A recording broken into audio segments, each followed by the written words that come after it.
Sejam todos muito bem-vindos a mais uma edição do Conversando com Economistas. Essa nova fase do nosso programa vai entrevistar os novos delegados regionais e municipais do Corecon São Paulo. Atualmente, aí a gente está com uma leva de novos economistas que estão ajudando e contribuindo aqui o Conselho, tanto aqui na capital, em regiões estratégicas, como também no interior do estado de São Paulo. É um estado muito importante para o nosso Brasil.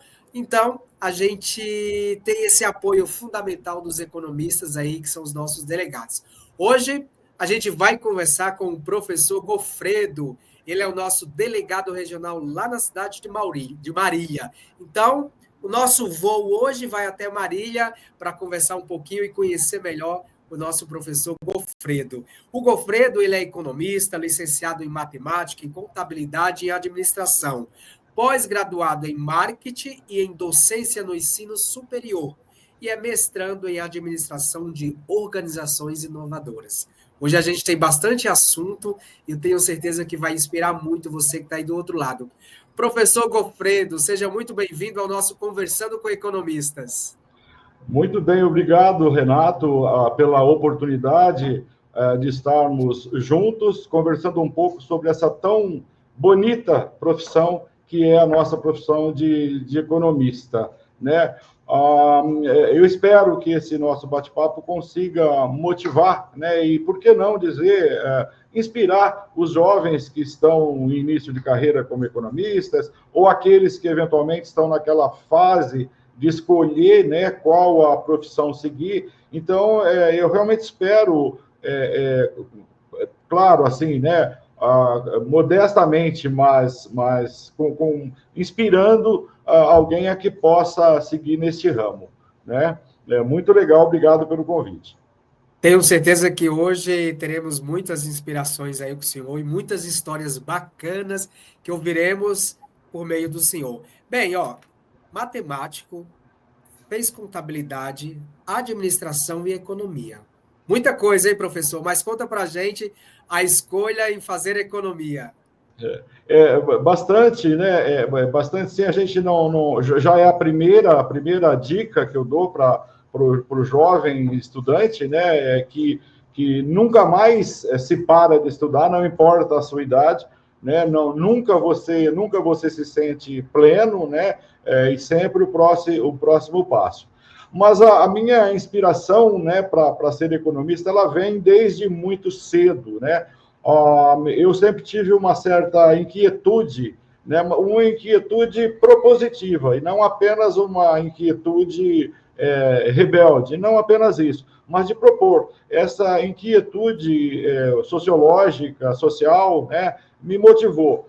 E como eu tinha né, esse amor pela sociologia, pelas coisas mais das humanas, mas também gostava muito das exatas, né? Qual que conciliava mais esses dois desejos, né? Para mim, então, ficou muito claro desde cedo que eu seria economista. E isso é muito legal, né? E já em sequência disso, o interesse pela educação, a educação profissional e assim por diante. Mas se eu tivesse que usar uma palavra original, é a inquietude, né? É um incômodo, né? De a gente observar tudo e verificar naquilo que a gente modestamente poderia ser mais propositivo ao longo da vida profissional. É sempre bacana, né, professor, a gente ser inquietos, né? Nunca ficar parado, sempre querer mais, sempre estudar mais e procurar algo mais aí para aperfeiçoar cada vez mais o seu campo de atuação. Acho que isso é fundamental em qualquer profissão, né, professor?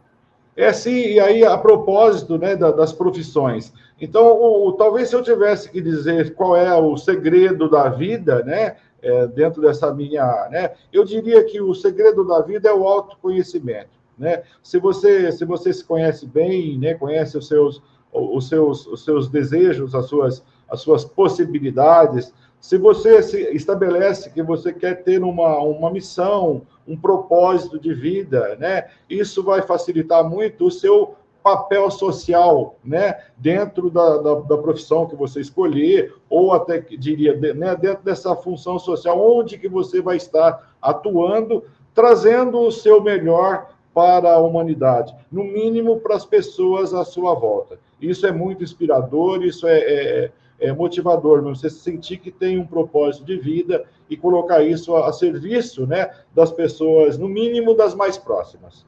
Exatamente, professor.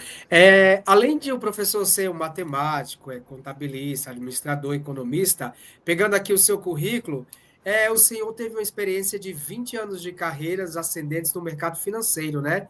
Dos quais 19 em cargos de gerência.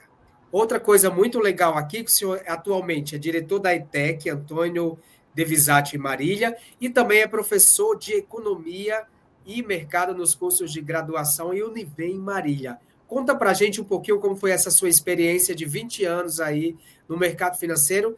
Hoje, o estudante de economia, o pessoal tem muito essa visão de iniciar o curso de ciências econômicas e já querer atuar na área de mercado financeiro. Só que a economia, ela oferece um amplo leque de oportunidades. Primeiro, professor, queria que você falasse sobre essa sua experiência de 20 anos, depois essa escolha em ser professor, né, e lecionar também nos cursos de economia, e da atuação do economista, que hoje a economia não é só no mercado financeiro, mas tem um amplo leque, não é isso mesmo?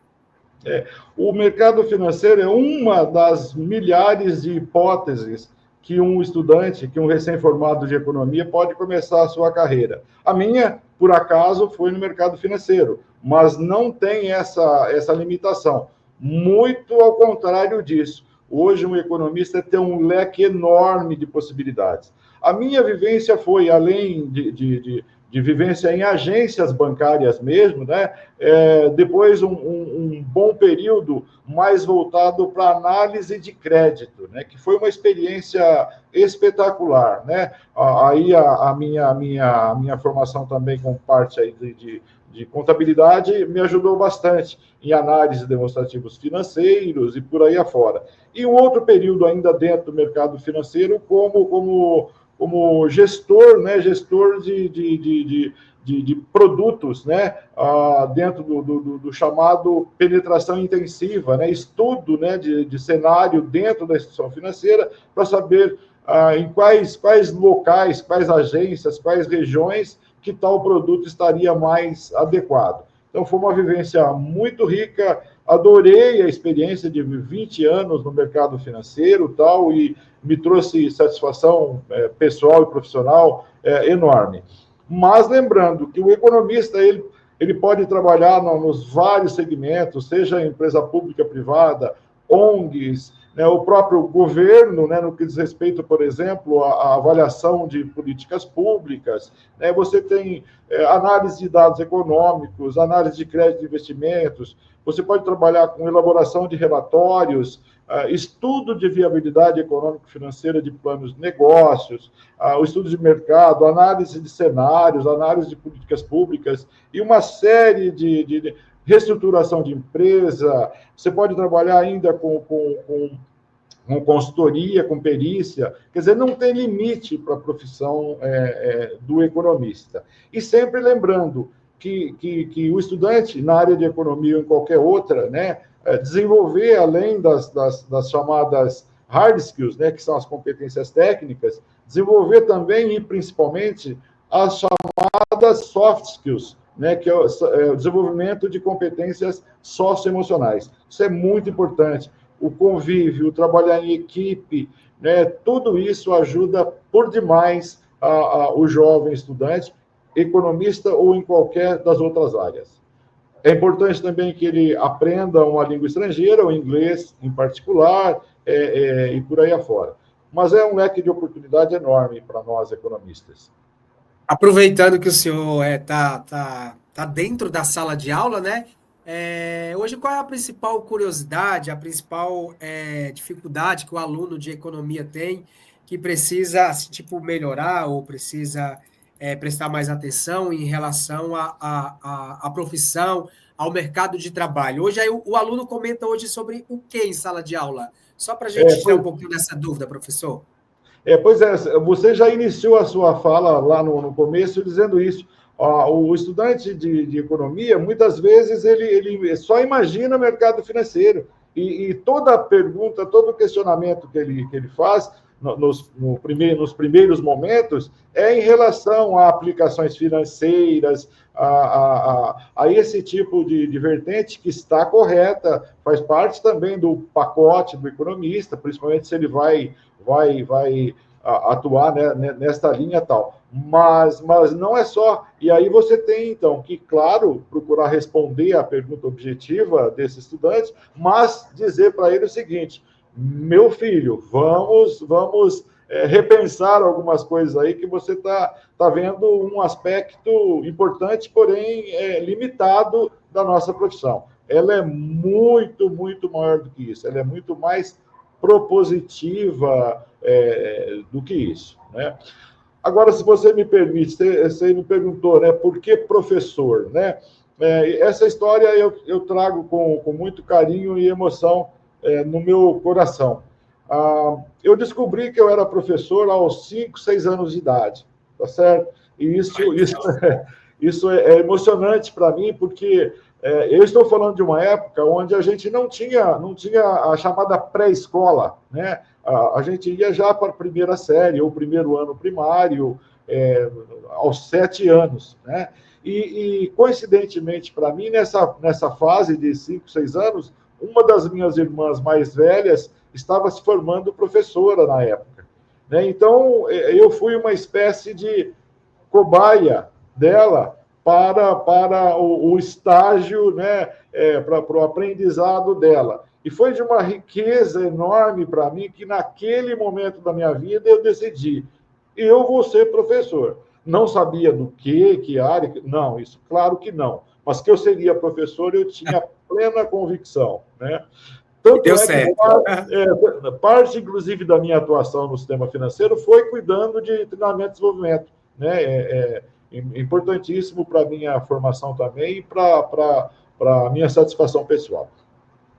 As profissões mais incríveis e mais lindas desse planeta é professor, né? O professor que ensina, né? Se hoje estamos aqui desempenhando uma profissão, desempenhando algum tipo de trabalho, quem nos ensinou foi o professor. Então, assim, é uma profissão que deve ser glorificada sempre, sempre, sempre, e também deve ser muito prestigiada, né? Infelizmente, hoje no nosso país é uma profissão que não tem tanto prestígio, mas que poderia ter mais. Mas aí isso aí é outra história, né, professor? A gente deixa para lá e o importante é a gente ter esse conhecimento adquirido pelo professor.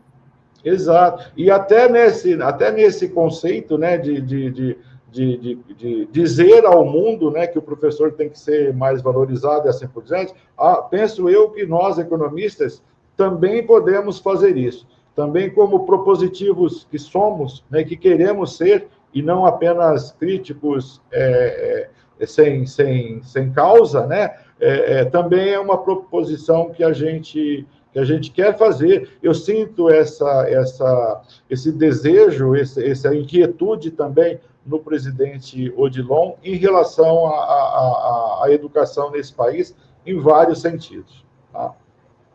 Muito bem. Vamos agora falar um pouquinho sobre as atribuições, sobre o que faz um delegado regional, né? Hoje o pessoal tem muitas dúvidas em si, o que é um delegado, qual o papel, né? Qual a atribuição? Queria que você falasse um pouquinho a importância de nos representar aí na região de Marília, que é uma região muito importante aqui para São Paulo, né? E Marília hoje a gente tem uma parceria muito forte aí por meio da nossa conselheira Marisa, né? Que também já Marisa. foi delegada, né? Então, atualmente ela é conselheira. Então, a gente tem um braço forte, além da Marisa, tem agora o senhor também aqui com a gente, além dos outros delegados. Então, eu queria que você falasse dessa importância, né? Dessas atribuições e do papel de um delegado para representar os economistas aí da região. Em primeiro lugar, né, o meu respeito, o meu carinho pela Marisa, pessoa que eu conheço há bastante tempo, enorme carinho pessoal e respeito profissional por ela. Quanto às atribuições dos delegados do Corecon, ele tem um regulamento específico, que é na Resolução 819 de 2024, tá? Então, ele tem lá são 6 os itens que resumem a função do delegado regional. Primeiro, claro, é representar o Corém na sua respectiva jurisdição. O segundo é promover a ampla divulgação dos atos e projetos do Corecon através de integração com as faculdades, com as associações setoriais, os próprios arranjos produtivos locais e assim por diante. O terceiro é, claro, participar, se convocar das comissões e dos grupos de trabalho que envolva os interesses da área de jurisdição. Em quarto lugar, trabalhar em prol da inserção, né, do profissional economista nos conselhos de desenvolvimento, acompanhamento de orçamentos municipais, agências de desenvolvimento e por aí afora. Em quinto lugar, informar ao Corecon eventuais irregularidades, né, no exercício profissional da região. E, em sexto lugar, propor melhorias para os serviços prestados aos economistas na sua área de jurisdição e divulgação de diretrizes do Corecon regional, no caso, Corecon São Paulo. Então, esses 6 itens, eles dão essa visão geral, e aí a gente vai destrinchando cada uma dessas linhas e dentro do nosso pedaço, né, dentro da nossa região, procurar fazer o melhor, dar o melhor nesse sentido.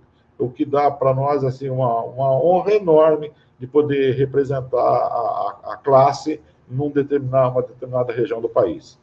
Quais são as suas expectativas aí, professor, em relação a essa representatividade, por tudo que o Corecon vem fazendo em prol dos economistas, com essas campanhas que o Corecon lançou e está colocando a sociedade para debater juntamente com outras entidades, que são os textos, os artigos, né, sobre a campanha de orçamento público e transparência popular, o artigo para repensar o papel do Estado, os limites da política monetária, e também esse último artigo que foi lançado recentemente, que o Corecon faz uma análise, né, sobre o Boletim Focus com viés financeiro, né? Quais são suas expectativas de entrar nesse contexto de debate, dessa toda representatividade que o Corecon hoje atua e representa em prol dos economistas e da sociedade brasileira? É muito legal você tocar nisso, porque em algum momento, já há um mês atrás, o professor Odilon esteve com a gente aqui em Marília, né? Então, comigo, com a Marisa e com a Vânia, que é a delegada municipal, e nós tivemos a oportunidade de visitar, né, o vice-prefeito municipal, o presidente da Câmara, o presidente da Associação Comercial e também o presidente da OAB. E nós tivemos foi um dia espetacular no sentido da divulgação dessas pautas do Corecon. E mais importante, um dos vereadores já abraçou tão bem a causa do orçamento simplificado participativo que ele já tem um esboço de lei para que ele aprove na Câmara Municipal de Marília algo que passe a ser perene, né, e não apenas para essa gestão. Devo dizer que aqui, né, o nosso relacionamento com o prefeito, o vice-presidente da Câmara, está muito, muito próximo, né? Então, a gente tem muita expectativa. O presidente da Associação Comercial, o professor Carlos, né, que nesse momento é um dos meus professores lá no mestrado, por quem eu tenho um enorme carinho e respeito, também nos acolheu muito bem e dentro dos segmentos da Associação Comercial e os conselhos aqui em Marília, nós temos o CODEM, né, que é o Conselho de Desenvolvimento de Marília. Eu pertenço também ao CONCIT, né, que é o Conselho de Ciência e Tecnologia local. Então, a gente estamos com perspectivas boas de poder apresentar ao prefeito, vice, aos vereadores e aos segmentos importantes da sociedade civil as nossas propostas, com muita chance, né, de várias dessas coisas tomarem um sentido bom e principalmente perene, não dependendo apenas de uma gestão, até porque o Corecon, sabiamente, corretamente, né, ele é apartidário. Nós não estamos aqui preocupados com a filiação partidária de ninguém, né? Nós temos propósitos, os nossos propósitos estão previstos, inclusive, na própria Constituição Federal. Portanto, a gente sai de peito aberto, né, falando com toda tranquilidade, com todo respeito, né, sem ofensas e sem categorizar, né, do ponto de vista de partido, a ninguém.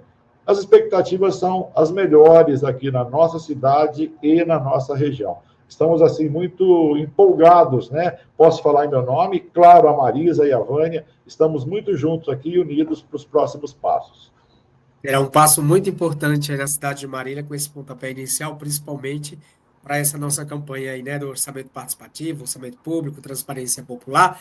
Professor, a gente ficaria aqui a tarde inteira batendo um papo, porque eu tenho certeza que assunto não iria faltar. Mas a gente já está no finalzinho do nosso conversando. Para finalizar, professor, eu queria que você deixasse uma dica especial para os jovens economistas, né?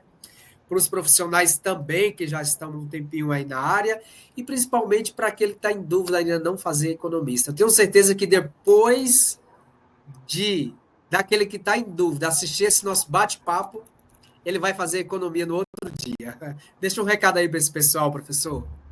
Muito obrigado, Renato. Antes até de falar da profissão, eu quero citar algumas coisas do meu currículo que eu acho que são importantes, né? Por Eu favor. sou casado há 36 anos com a Lourdes e tenho, com muito orgulho, 2 filhos, né? O Cadu e a Aninha, sendo que a Aninha também resolveu seguir a profissão do pai. A Aninha Olha que bacana. também é economista, mestre em economia, né?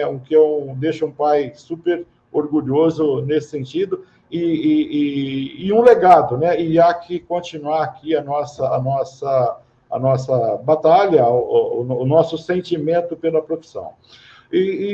Claro, né? Assim, falei de autoconhecimento. Eu tenho muito respeito pelo jovem. Acho que ele tem um potencial enorme, né? Só peço para ele não ter tanta pressa assim. Às vezes ele está um pouquinho apavorado, tal, né? Não, calma um pouco, né? Vamos conversar um pouco mais para que a gente possa juntos, né, estar mais inspirados, né? De repente uma revisão do próprio mindset, né? De uma mentalidade um pouco mais vitoriosa, um pouco mais otimista, por que não dizer, né? Mas sabendo que tem obrigações e que nem tudo é no curto prazo, né? Às vezes tem algumas coisas que podem demorar um pouquinho mais, né?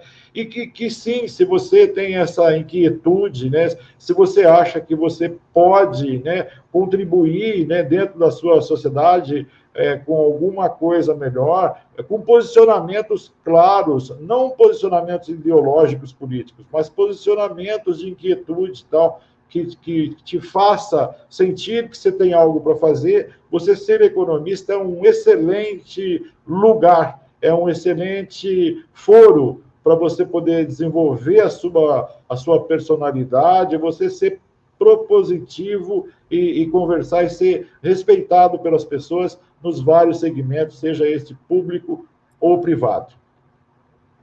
Muito bem, eu acho que o recado foi dado. Professor, muitíssimo obrigado aí por compartilhar um pouquinho das suas experiências, das suas ideias, com todos nós aqui do Conversando com Economistas.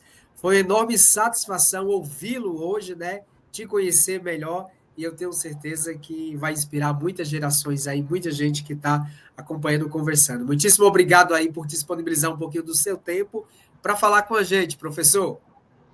Renato, eu que agradeço a oportunidade, né? Falar destas causas que nós falamos, né? Não apenas do ser economista, mas do ser professor, é uma honra e um privilégio para mim, mais uma oportunidade que a gente tem para, eventualmente, atingir algumas pessoas e conversar um pouco mais sobre isso.